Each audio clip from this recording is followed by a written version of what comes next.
On this episode of Locked On Angels, only Jose Suarez can ruin what was a really great weekend. 2 out of 3 against the Giants. We should be celebrating, but that Sunday game was so frustrating. We're going to talk about it and talk about what the Angels need to do with Jose Suarez. Here's a hint. DFA. It's time to get locked on with Mike and John, and this is Locked On Angels.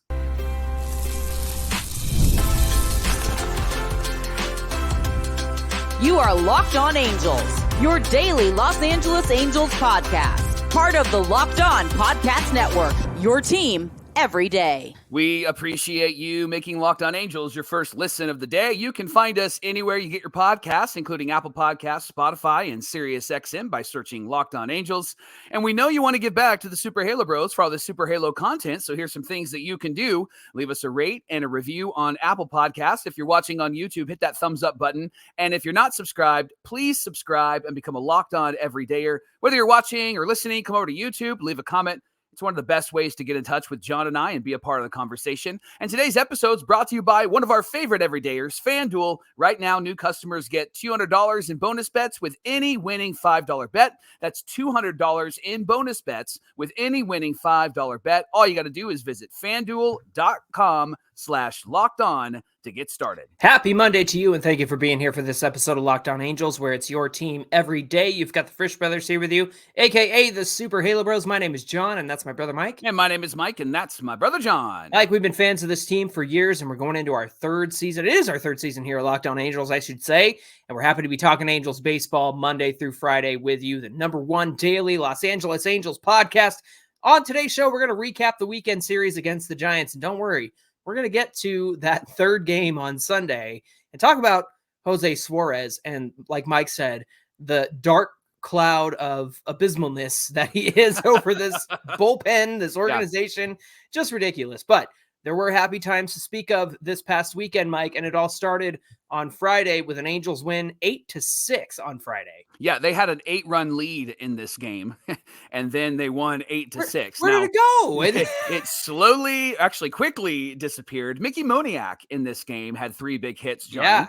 Zach Neto hit a home run. Logan O'Hoppe went 2 for 4 with a double. And Michael Stefanik, who I am so glad that he's back. I just love his bat. Even when he grounds out, I'm like, that was a good swing. He went 2 for 3 in this game. Wash, of course, had a lot to say about this game. He said, we swung the bats well, and the way the game turned out, we needed it. We did a good job of passing the baton tonight. Johnny, Moniak has been swinging a really hot bat and did so all weekend long. And when asked why things are different for him, Moniak said he had a meeting with the hitting coaches during the last homestand, and it put him in a better place. You and I texted off air, and you said, Johnny Washington doing his job. Right. I like that, right? Yeah, here's what he had to say when asked about his great year last year and the tough start to this year. Moniak said, quote, baseball's weird, man. It's a tough game, but at the end of the day, I've had success in this game and I've had struggles. I think the ones who stay for a while are the ones who know how to handle the ups and downs. I'm still trying to figure that out. But as of right now, I'm feeling good. Mike, like I said, I thought it was great to see and hear about the fact that Mickey met with the coaches and they figured some things out. And you can see it. It's a very short, compact swing. And look, like he made some really good contact. Of course, he had a homer in the next game.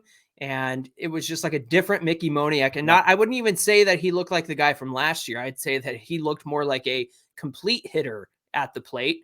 Took some walks this weekend. So it's just good to see that, yes, we hear a lot from Barry Enright about the pitching side. So it's good to hear that something's going on the hitting side. And what I love, Johnny, is that you can see it.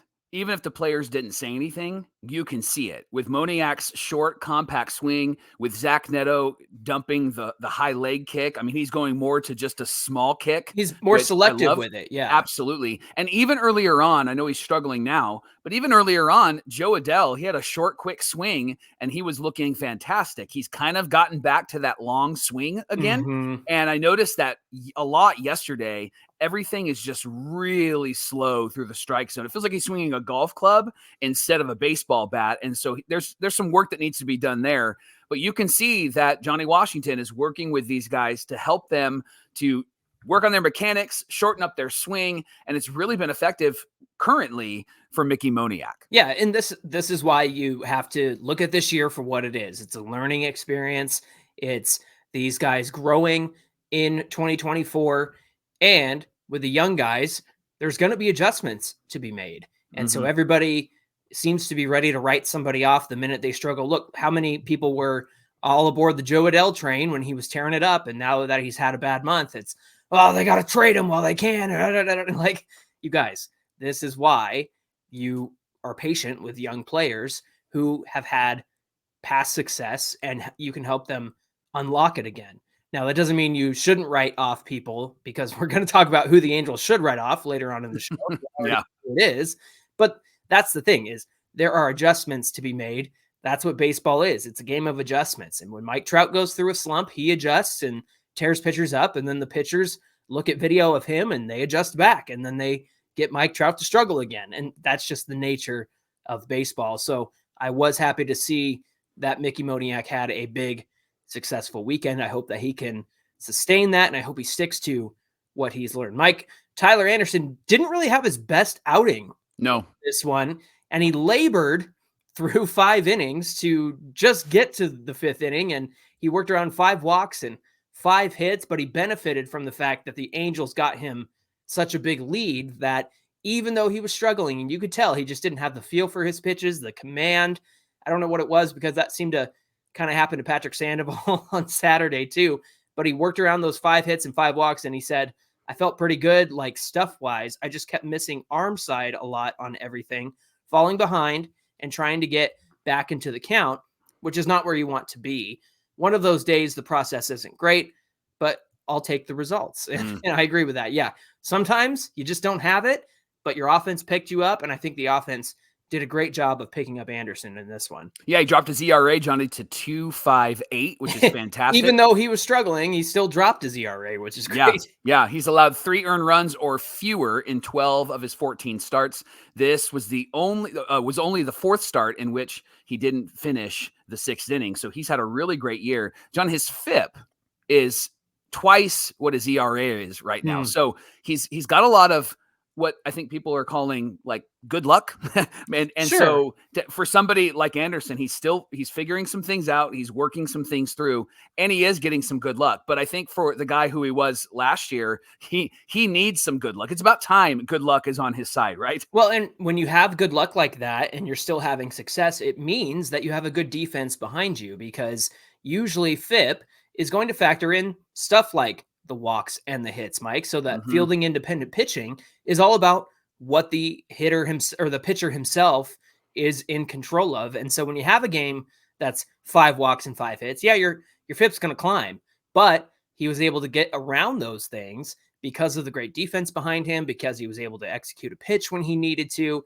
If you look at things like BABIP, that's the batting average on balls in play. That's a number you want to look for, because if that's really high, then that's going to mean some trouble for you. And again, that goes back to good luck, bad luck as well. So I think you got to give a credit to the defense behind him too. Yeah, after a terrible 8th inning in which the Giants got back into this game, the Angels needed to rely on Carlos Estevez to settle the game down. Went from a non-save situation to, oh crap, we got to get Carlos Estevez warmed up. And I can't believe I just said that last sentence. Carlos Estevez needed to come in to settle things down. Yeah. Now, Johnny, he had back-to-back saves this weekend. He's 12 of 15 in save opportunities. The question really is, why are things different for him? And he said the difference has been pretty simple to identify. Here's a quote from him. He said, "We went back and watched some video, and we saw where I was better last year with better command of my fastball. I think that's been the key. I'm keeping my fastball not in the middle of the plate. I think that's a big difference." Now, listen to that quote. And then when we get to segment 3 and we talk about Jose Suarez, the difference in the quotes are pretty fascinating, and we'll talk more about that. But I do love that he is working on some things. I know that they're also working on what he does in his dry runs in between save opportunities. And for him to go back to back and save opportunities and look great, John, look fantastic, John, is really, I think, a testament to what Barry Enright and Carlos Estevez have been working on behind the scenes. Yeah, one note in this one, Ben Joyce got into the game, pitched an inning and 2/3, and they were scoreless. He worked around 2 walks. Mike, he's employed the new, it's a sinker, but it's called a splinker because it's like between a sinker grip and a splitter, and StatCast calls it a changeup, and it's just kind of a mess right now. And so they don't really know how to define it. I've been seeing the word splinker, splitter, sinker thrown around a lot. Essentially, it's a sinking kind of 2-seam fastball that comes in at about 96. And that just goes along with 100-mile-an-hour fastball that he's been using really well at the top of the zone to get guys to strike out. And it's been his out pitch, Mike. He's been getting guys to swing through it. And then, of course, he has a real changeup and an 85-mile-an-hour slider. So props to Ben Joyce for the fact that he's added some stuff to his pitching arsenal that's made him a bigger weapon. And we'll talk about how he started on Sunday. But just great to see him employ something else and become a more well-rounded pitcher with the arsenal that he has. So again, they win 8-6 on Friday. Got a little dicey, but great to see Carlos Estevez come in and be able to shut it down. Hey, thanks for making Locked On Angels your first listen of the day. The Angels are playing the Brewers at the Big A, 6:38 Pacific time. Don't worry. I know that you saw C-Rod starting for the Brewers, but it's Carlos Rodriguez, not Chris Rodriguez, not former Angel and fan favorite C-Rod. Yeah. So don't worry about that. But it will be Jose Soriano on the mound for the Angels. So you can catch every pitch of the Angels hometown broadcast on SiriusXM with the SXM app. All you got to do is search Angels. And coming up on Locked On Angels, Sandy was on the mound and got better as the game went along. We'll tell you what he did in just a minute.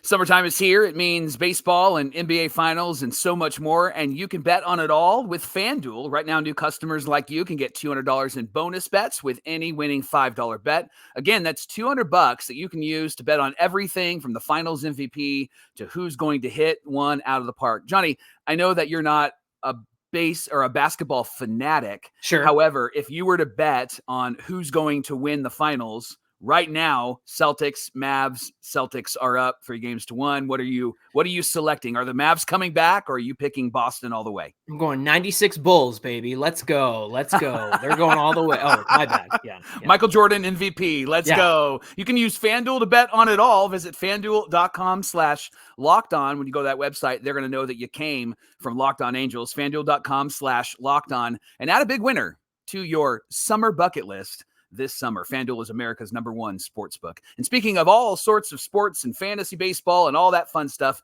you got to check out Prize Picks. It's America's #1 fantasy sports app with over 5 million members. John and I are members, and we play very often. It's pretty easy to use. You just need to pick more or less on 2 to 6 player stat projections. And once you pick, you're locked in, and it's on anything, really. Strikeouts, RBIs, first inning runs. You just make your pick of more or less and then put them in your lineup. And when you win, you get quick payouts with Apple Pay. Quick and easy deposit is exactly what you want. You can take that resource and then you can reinvest it again. So download the app and enter our promo code LOCKEDONMLB for a first deposit match of up to $100. Again, Locked On MLB when you download the Prize Pick app. Join Prize Picks today. Pick more, pick less. It's really that easy. This is the Locked On Podcast Network, where it's your team every day. And if you haven't done so already, check out Locked On Sports Today. It's a free 24/7 sports streaming channel program just for you to bring you the biggest stories across the sports world. Locked On Sports Today brings you can't-miss analysis, news, and opinions only from the great host of the Locked On Podcast Network. It's streaming 24/7 on YouTube and the free Amazon Fire TV channels app. It's part of the Locked On Podcast Network, where it's your team every day. And speaking of your team every day, the Angels are playing the Brewers 6:38 Pacific time at the Big A. It's going to be tough. The Brewers are a very good team, so this will be a true test for the Halos. You can catch every pitch of the Angels hometown broadcast on SiriusXM with the SXM app. Just search Angels. Let's go to Saturday's game. The Angels did win this game 4-3. Johnny, I really thought this was the best game of the weekend for the Halos. The Angels went down 2-0 to start this game, but they clawed their way back in. Mickey Moniak, he homered in this game in the top of the second, made it 2-1. I love this tweet from Jeff Fletcher from the OC Register. He's also an OG Angel fan. 2 days in a row, the guy that I wrote a pregame story about hit a home run. Neto yesterday, Moniak today. So, Jeff, keep writing, please. Yes, keep writing articles about these guys. Absolutely. Mike, again, you mentioned it. It was the kind of game you like to see, just because, yes, who doesn't love 8-0 to start the game and Right. the Angels run away with it? That's Right. something that rarely happens, but it does happen for these Halos. And then usually they come back out the next day and everybody goes cold, everybody goes quiet. But man, when the Angels were down 2-0 and Moniak hits that home run in the top of the second, makes it 2-1. And then the Giants were up 3-1 in the bottom of the fifth. Logan O'Hoppe ties it up with a huge home run, 467 feet. And that one is tied for the longest home run by an Angel not named Trout or Ohtani in the StatCast era. Of course, StatCast came in 2015. CJ Cron is the only other one in his first go-around with the Angels to hit one that far. It tied for the fourth longest home run at Oracle Park and the fourth longest home run of the season. Aaron Judge, Trout, Bobby Witt Jr. have had longer home runs. So it was great to see the Angels climb back into this. But then I really got to say, I'm impressed with how they were able to take the lead, Mike, right? Yeah. In the top of the seventh, Sandoval walked, got a nice call. Should have been a strike. Got a call. They're calling nothing on that inside corner. No. And so Sandoval did get lucky. So it's nice to see something go our way. But then he stole second, John. And that was his first stolen base. And it was fantastic to see. Ball got away. He runs to third base. And it was a great moment for Sandoval, because then Rengifo comes in and bloops in a single, and Sandoval scored, which made the game 4-3. Mike, you know how we laugh about Matt Thaiss throwing rainbows back to the pitcher, and someday somebody on third is going to steal home because he does that, which happened this weekend, by the way, not to the Angels, but can I point out something that really bothers me about Nolan Sandoval? Yeah. It's when he runs. I'm gonna back up here for the visual on the video side, but he runs and his arms are kind of out here. They're kind of like they're not nice and tight. It's chicken wing arms. Yeah, it's chicken wing arms, and he's doing that, and I'm just like, bro, no wonder you're so slow. Like, tuck those arms and start 90 degrees, baby. The track star in me from high school wants to help him out and run at 90 degrees. By the way, you got to go to YouTube if you're on the audio side, because that was worth the price of admission right there. I'm going to do the Lloyd Christmas in the front. Yes. Hey. Quick note, Johnny. Luis Rengifo, 18 stolen bases, is vying to become the first Angel infielder with 20 stolen bases before the All-Star break. Unfortunately, we saw him get knocked out of the game on Sunday. We'll detail that in the next segment. John, Patrick Sandoval in this game wasn't great, but he was good enough. And I think that's what you can right now ask for from Patrick Sandoval, right? And in this series too. I mean, it happened to Anderson, which you expect a good outing from Anderson. And then when Patrick Sandoval comes to the mound, you're not always sure what you're going to get. He's been better lately, but this line, Mike, 5 innings pitched, 8 hits, 3 runs, 2 walks, 5 strikeouts on 98 pitches. Look, surrendering 8 hits and only giving up 2 walks, which we all know Sandoval has really struggled with walks in the past. Yeah. To be able to get around those 8 hits was good. Struggled in the first inning with his control. He found it as the game went on, but he didn't get the decision in this one. But hey, he kept the Halos close, and it allowed the Angels to come back and tie it at least. And then later on, they took that lead with Nolan Sandoval running the bases the way that he did, and then Rengifo blooping him in. It was great to see him control the strike zone. And I would say, like, I know we're going to credit Patrick Sandoval, but I would also say that the pitch selection that Logan O'Hoppe was calling as the game went on, it really felt like it calmed Sandoval down. It was he was comfortable with what O'Hoppe was calling, and it seems like they're getting to know each other better. And we've talked about this a few times on this show, that O'Hoppe wants to get that right. And so he's taken a lot of the blame for why it's gone wrong. O'Hoppe wants to get that right and wants to be a comfort for Patrick Sandoval and other pitchers behind the plate. And we saw that. I know 8 hits, that's a lot, but you could see that Sandy was quick to the mound, quick to say yes, quick to throw it. And when he kept within himself, his mechanics at least, he was really controlling the strike zone and hitting his spots. You know, that's interesting because Sandoval had one of the more slower time between pitches before the pitch clock was implemented. Yeah. Sandoval took forever. And you can actually look that up on StatCast and see how long it took him between pitches. Not one of the faster pitchers in the league. So the fact that he was efficient in this one was really great. Mike, the bullpen did their job for a change. Yeah. Matt Moore came in the 6th, was able to keep that runner stranded at third base. Hunter Strickland came in. Luis Garcia came in. Bottom of the 9th. Carlos Estevez came in to close. He struck out the first batter, got the next one to fly out, and then K's Elliot Ramos, who's just been tearing the cover off the ball. I missed out on sneakily picking him up in fantasy a few weeks ago. I knew that I should have, and I didn't. Now I'm kicking myself, but it was 9 straight outs by the bullpen to end the game. Estevez, by the way, has retired the last 18 batters he's faced in 6 outings. Wow. 5 strikeouts, dating back to the series opener against the Yankees on May 28th. So the Angels win the series on Saturday. Unfortunately, we've got to talk about the elephant in the room. And no, I'm not insulting anybody. I'm just saying that this is a big topic that we have to talk about. And we'll talk about Jose Suarez and the way he is still on this team and the way he just put a damper on the whole exciting weekend. We'll talk about that coming right up. Everydayers, you can order supplies from the website that's made for skilled trades. Find thousands of parts from hundreds of brands in just a couple of clicks at supplyhouse.com. Can we make that like a thing? It's made for skilled trades. That's going to be our thing from now on. Perfect. I'm going to use that moving forward. Supplyhouse.com gives you 24/7 access to a huge selection of plumbing, HVAC, and electrical supplies. Plus, you get fast delivery from anywhere in the U.S. Amazon who? Supply House is even better than that. And if you need help with an order, you get industry-leading after-sales service from their friendly and knowledgeable customer service support team. And you get to talk to a real person every single time. And here's great news for plumbers, technicians, and contractors. Being a pro has its perks, Johnny. The trade industry professionals can join their free trade master program. Who cares about being a Jedi master? Be a free trade master. Be a part of this program. Free shipping and serious discounts on every single order. You can apply for membership today and get a competitive edge at supplyhouse.com/TM, and you can save money and time when you order online. Order plumbing and HVAC and electrical supplies from supplyhouse.com. Real people, real service.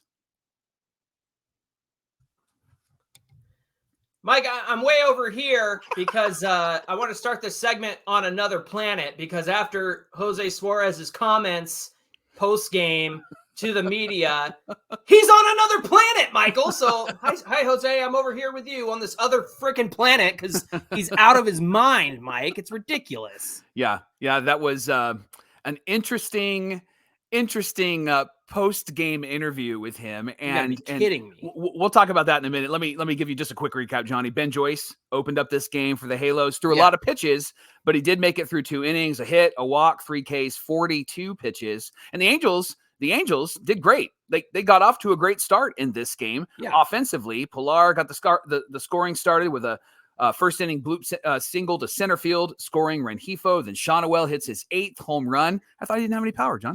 Over 400 feet, by the way. 400 feet to dead center, baby. The longest of his career, by the way. That was fantastic to see. Yeah, and so, I mean, it was obviously we knew we were going to have an opener. But then after Joyce, it just kind of felt like they weren't really sure what they wanted to do. And so they bring in Suarez. And he struggled, John, first inning. Didn't give up any runs, which I was shocked at. But then you knew that the bottom will drop out, because in the bottom of the 4th, Suarez loaded the bases and all of the runners scored. 4 doubles, 5 hits, 5 runs, 7 base runners. Only recorded 3 outs, Johnny. Why is this guy on this major league roster still? I feel like he's probably the world's worst Jenga player too, because that's what this inning felt like. You stack it all up, and then the first piece he pulls, everything falls apart. Yeah. Brent McGuire, a Locked On Angels Hall of Famer, MLB.com writer, he tweeted this out. 452 pitchers have thrown at least 50 innings dating back to the start of the 2023 season, Michael. Jose Suarez's 8.22 ERA is by far the highest of the bunch. If we don't see a DFA today, then I don't know anything about baseball, I guess, said Brent McGuire, who was speaking for all of us after this game. Yeah. Interesting, Johnny, that he is still on this roster. I'm not quite sure why he is still on this roster. And I know that the Angels are always looking to, or at least the narrative is, they're always looking to get guys right. And Carlos Estevez can get brought up pretty often, because when he was interviewed after games where he blew a lot of games, he would say, well, I got pulled or this happened or I didn't come through, all of those things. Okay, I get that. At least he's like speaking mechanically, right? Yes. Like, I did this thing wrong. Yes. Yeah, but Suarez's comments, and it was through an interpreter, were really frustrating. And I know that you're pulling them up to look at them, but can you share a little bit of what Jose said through that interpreter? Yeah, he said, "What do you think went wrong today?" And Jose said, "It's part of the game. I can't control that." Yeah, that's literally your whole job, is to control that. What you said. Do you feel it's bad luck, or is there something behind where your numbers are right now? And he said, "I feel like I made pretty good pitches. They put good contact on it, and I can't control that." Wash said he felt like you weren't locating well. Do you agree?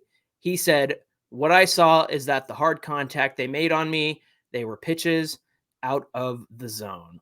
Again, what planet is Jose Suarez on, Michael? John, the first pitch he threw was a fastball right down the middle. Right. And they grooved it for a double. I mean, they immediately, it was a hard contact immediately. And then that baseball stadium in center field is wide open spaces, man. And so they hit the ball out there and it's going to roll and roll and roll. And that's where they were hitting it. They were hitting it to center field over the head of Kevin Pillar when he was playing center field.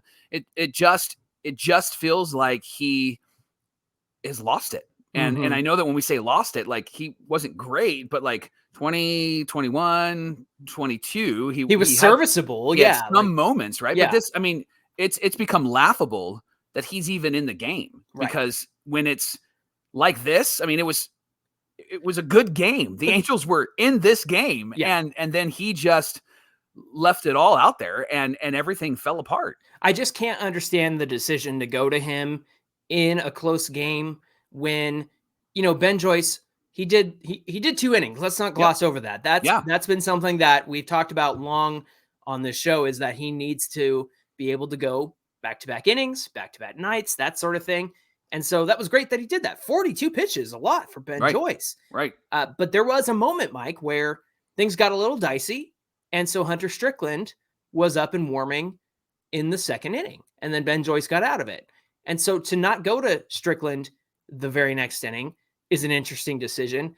I also think it was an interesting decision to have Hunter Strickland come in at all when the other night, it was, I want to say Thursday night, he threw a lot of pitches. I want to say maybe 40 pitches in a blowout game. There was a blowout game against the Diamondbacks. I'm pretty sure it was game 3 where Hunter Strickland threw a ton of pitches. Then he gets the night off Friday, and then he was used Saturday and then on Sunday. So in my opinion, I'm like, maybe he wasn't quite ready to come back out. You knew you had a bullpen game coming. Why in the world is Davis Daniel not up here?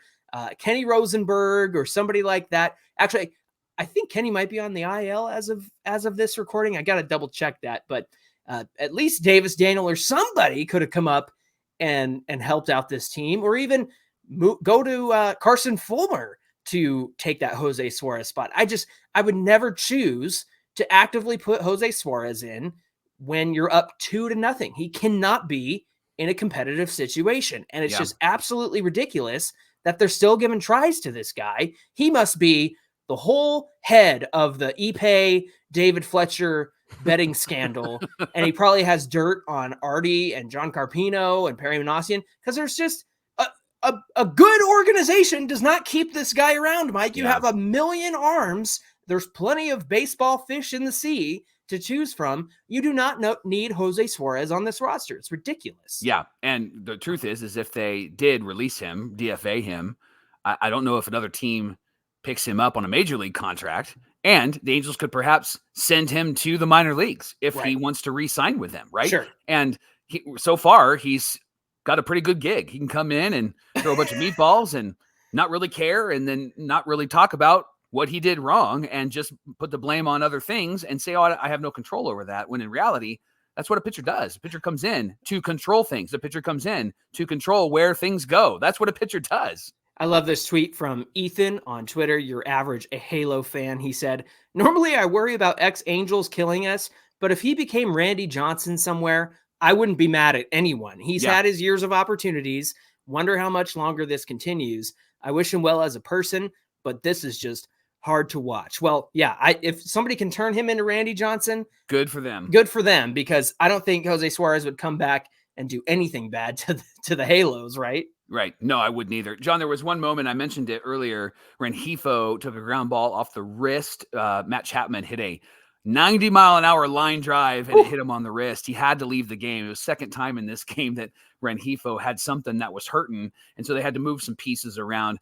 Really, the game kind of got out of control after Suarez came in, and then when he left, it just continued to spiral out of control. Ninth batter of the inning came up against Strickland. He gives up a 3-run home run to the 10th batter of the inning, which was Soler. And Johnny, I think it was the Jose Suarez effect. I think that when you suck, you pass the suck around. That's really what it felt like. The transitive property, right? Yeah. It passes on to everybody else. Yeah. I mean, if momentum is a real thing, I think that you can have bad momentum as well. And it just felt like everything that Strickland had done this weekend fell out the side of his head when he came into the game, and he just was moving in the same direction that Suarez was moving in. On the note about Rengifo, I forget the rookie's name, but they had that rookie on third base. Rengifo is the reason why Suarez got bailed out in that first inning, because there was a runner on third. He broke for home when he shouldn't have, and Rengifo had the ball, and rather than going for the double play, he got the runner who started breaking toward home, and he kind of had to dive for him. That was the first time that Rengifo was kind of like, ooh, ouch, and then he gets hits on the wrist. They did say it was just a contusion, and so there wasn't anything broken or anything like that, which is great news. We'll see if he gets into the lineup in today's game. That was something that Rengifo said he wanted to do. Obviously, these guys want to play every day. We'll see what happens there. But yeah, Mike, it just got worse from there. 9-run inning, 13 hitters came to the plate for the Giants. We'll give them a little gimme. I know we took the series. It would have been nice to take all 3 games, and the Angels certainly had the opportunity to take all 3 games. I did have to laugh that it felt like, okay, let's throw in the white flag now. Let's take Hohapi out of this game. And I know that Rengifo had to come out too, but it was just like, yeah, I guess we're just going to pull everybody now. Guillorme had to throw from the mound. He got 3 outs on 6 pitches. Was that? Yeah.